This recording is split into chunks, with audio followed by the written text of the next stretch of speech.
സംസ്ഥാന പ്രസിഡന്റിനെ കുറിച്ചാണ് നമ്മളിത് പറയുന്നതെന്നുള്ളതാണ് ഓർക്കേണ്ടത്. യൂത്ത് കോൺഗ്രസ് സംസ്ഥാന പ്രസിഡന്റിന് വേറെ ഒരു പണിയും ഇല്ലായിരുന്നു ഈ സമയത്തൊക്കെ എന്നുള്ളത് അത്ഭുതപ്പെടുത്തുകയാണ്. കേരളത്തിലെ പൊതുപ്രവർത്തകരുടെ മാറി വരുന്ന റീൽ സംസ്കാരത്തെക്കുറിച്ചൊക്കെ എല്ലാവരും പറയാറുണ്ട്. എന്തൊക്കെ എവിടെയൊക്കെ മാറുന്നുള്ളതിൻ്റെ ഒരു ഒരു ഒരു ഉദാഹരണം മാത്രം. രാഹുൽ മാങ്കൂട്ടത്തിൽ വളരെ വലിയ പ്രൊഡേറ്ററാണ്. അതിൻ്റെ അർത്ഥം രാഹുൽ മാങ്കൂട്ടത്തിൽ മാത്രമാണ് പ്രൊഡേറ്റർ എന്നല്ല എന്നുള്ളത് ഞാൻ ഉത്തരവാദിത്തോട് പറയുന്നു. കാലം മാറുമ്പോൾ രാഷ്ട്രീയ നേതാക്കളുടെ രീതിയും അവരുടെ ആദർശവും അവരുടെ ഇതൊന്നും പരസ്യമായി ചെയ്താൽ പോലും ഒരു കുഴപ്പവുമില്ല എന്ന രീതിയിലേക്ക് പോകുന്ന രീതിയിൽ കാര്യങ്ങൾ മാറി മറിയുകയാണ്. ഈ കളങ്കാവൽ എന്ന് പറയുന്ന ഒരു സിനിമയുണ്ട് മമ്മൂട്ടി അഭിനയിച്ച്. അത് സൈനേറ്റ് മോഹൻ എന്ന് പറയുന്ന ഒരു വലിയ സീരിയൽ കില്ലറുടെ കഥയാണ്. അതിലെ അതേ ഒരു മോഡസ് ഓപ്പറാൻഡി ഉണ്ട്. അതിനകത്തും ഇതുപോലെയാണ്. വിധവകൾ, വിവാഹിതർ, വിവാഹബന്ധത്തിൽ ബുദ്ധിമുട്ടുള്ളവർ, അല്ലെങ്കിൽ വിവാഹം വൈകിയവർ, ഇത്തരം സ്ത്രീകളെ തെരഞ്ഞുപിടിക്കുക, അവരുമായി പ്രേമബന്ധം സ്ഥാപിക്കുക, റൂം അവരെ കൊണ്ട് തന്നെ ബുക്ക് ചെയ്യിപ്പിക്കുക, അവിടെ വെച്ച് അവരെ കൊലപ്പെടുത്തുക, അതിനുശേഷം അവരുടെ ഫോൺ നമ്പർ ഉപയോഗിച്ച് അടുത്തയാളെ പിടിക്കുക. ഇതാണ് ആ സിനിമയിലെ സൈനേറ്റ് മോഹൻ എന്ന് പറയുന്ന ശരിക്കുള്ള ക്യാരക്ടറിൻ്റെ ഒരു പാറ്റേൺ. അതുപോലെ തന്നെയാണ് സന്ദേശങ്ങൾ ഒരു കാരണവശാലും ആർക്കും കിട്ടാതിരിക്കാൻ ടെലിഗ്രാം വഴി സന്ദേശങ്ങൾ നടത്തുക, അതിനുശേഷം അവരെ കൊണ്ട് മുറി ബുക്ക് ചെയ്യിപ്പിക്കുക, വളരെ വലിയ പീഡനം നടത്തിയ ശേഷം പിന്നീട് അവരെ ഒരു കാരണവശാലും അവർ പുറത്ത് വരാത്ത രീതിയിൽ അതിന് കുറേ അനുയായികളും കിളികളെന്നൊക്കെ വിളിക്കുന്ന ആളുകൾ പോയിട്ട് ഇടയ്ക്കിടയ്ക്ക് രാഹുലേട്ടൻ അന്വേഷിച്ചിരുന്നു, രാഹുലേട്ടൻ ഗംഭീരമെന്ന് പറഞ്ഞു, താങ്കളെക്കുറിച്ച് ഓർക്കാറുണ്ടെന്നൊക്കെ പറയുക. ഇങ്ങനൊരു പാറ്റേണിൽ അവരെ സ്ഥിരമായി കെണിയിൽ അമർത്തി വയ്ക്കുക. കേരള രാഷ്ട്രീയത്തിൽ കേരളത്തിലെ ജനം ചർച്ച ചെയ്യുമ്പോൾ നമുക്ക് പല ആളുകളെക്കുറിച്ചും ഇതിനു മുമ്പ് നമ്മൾ ഈ കഥകളൊക്കെ കേട്ടിട്ടുണ്ട്. ഇപ്പോൾ ഇതൊരു പാറ്റേണായി മാറുന്നു, ഇതൊരു ന്യൂ നോർമലായി മാറുന്ന രീതിയിലേക്ക് നമ്മുടെ രാഷ്ട്രീയ നേതാക്കളുടെ രീതി അധപ്പതിക്കുകയാണ്.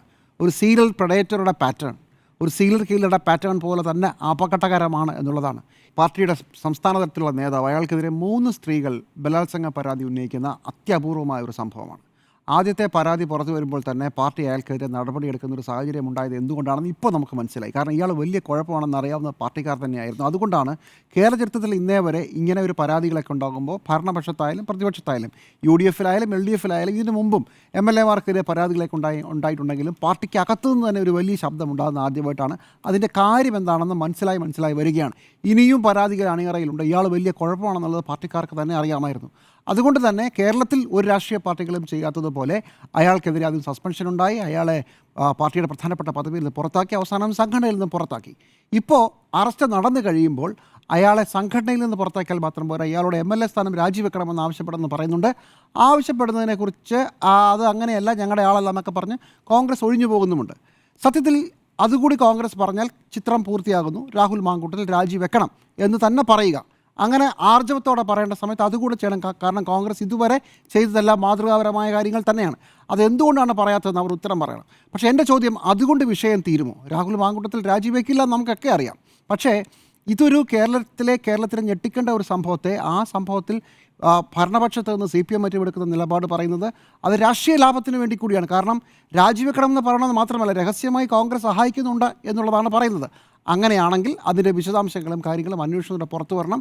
അത് നമുക്ക് ആരാണ് ഇതിൻ്റെ പിന്നിൽ എന്ന് പറയാം. ഇപ്പോൾ DYFI പറയുന്ന ഒരു പ്രധാനപ്പെട്ട പേര് MP ഷാഫി പറമ്പിലിൻ്റെയാണ്. അങ്ങനെയാണെങ്കിൽ അതിൻ്റെ തെളിവുകൾ പുറത്തു വരട്ടെ.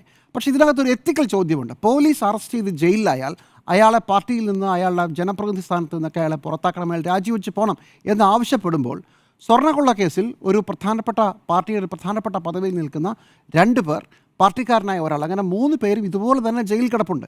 ഇവരെല്ലാം അതിന് പാർട്ടി CPM പറഞ്ഞ ന്യായം ഇവരെ ആരെയും ശിക്ഷിക്കപ്പെട്ടിട്ടില്ല, വരട്ടെ, കുറ്റപത്രം വരട്ടെ എന്നുള്ളതാണ്. അങ്ങനെയാണ് ഈ കാര്യത്തിൽ വരട്ടെ, കുറ്റപത്രം വരട്ടെ എന്ന് പറയാൻ പറ്റുമോ? അതോ ഇത് വളരെ ഗൗരവമായ കുറ്റം, ശബരിമലയിൽ അയ്യപ്പൻ്റെ സ്വർണം മോഷ്ടിച്ചത് അത്ര ഗുരുതരമല്ലാത്ത കുറ്റം അങ്ങനെയുണ്ടോ?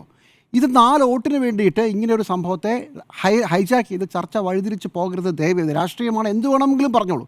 പക്ഷേ കേരളം ഞെട്ടേണ്ട, കേരളം വിറങ്ങലിച്ച് നിൽക്കേണ്ട ഒരു സംഭവമാണ്. കാരണം ജനപ്രതിനിധിയാണ് ചെയ്തത്. ആ ജനപ്രതിനിധി ഇങ്ങനെ കാര്യങ്ങൾ ചെയ്യുമ്പോൾ നമ്മുടെ നാട്ടിലുള്ള ഇത്തരം പുഴുക്കുത്തുകളെ ഒഴിവാക്കണമെന്നാണ് പറയേണ്ടത്. നമുക്ക് തന്നെ അറിയാമല്ലോ, CPM-ലേക്ക് തന്നെ വീണ്ടും ഞാൻ തിരിച്ചു പോകുന്നു. ഇതുപോലെ 2 തവണ പാർട്ടി നടപടിയെടുത്ത ശേഷം പാർട്ടി നടപടി കൊണ്ട് പാർട്ടിക്കകത്ത് പലതും നഷ്ടപ്പെട്ട ആളുകൾ ഇതേ പാർട്ടിയുടെ, ഇതേ സർക്കാരിൻ്റെ വലിയ പദവികളിലേക്ക് വന്ന ചരിത്രം കൂടി നമുക്കുണ്ട്.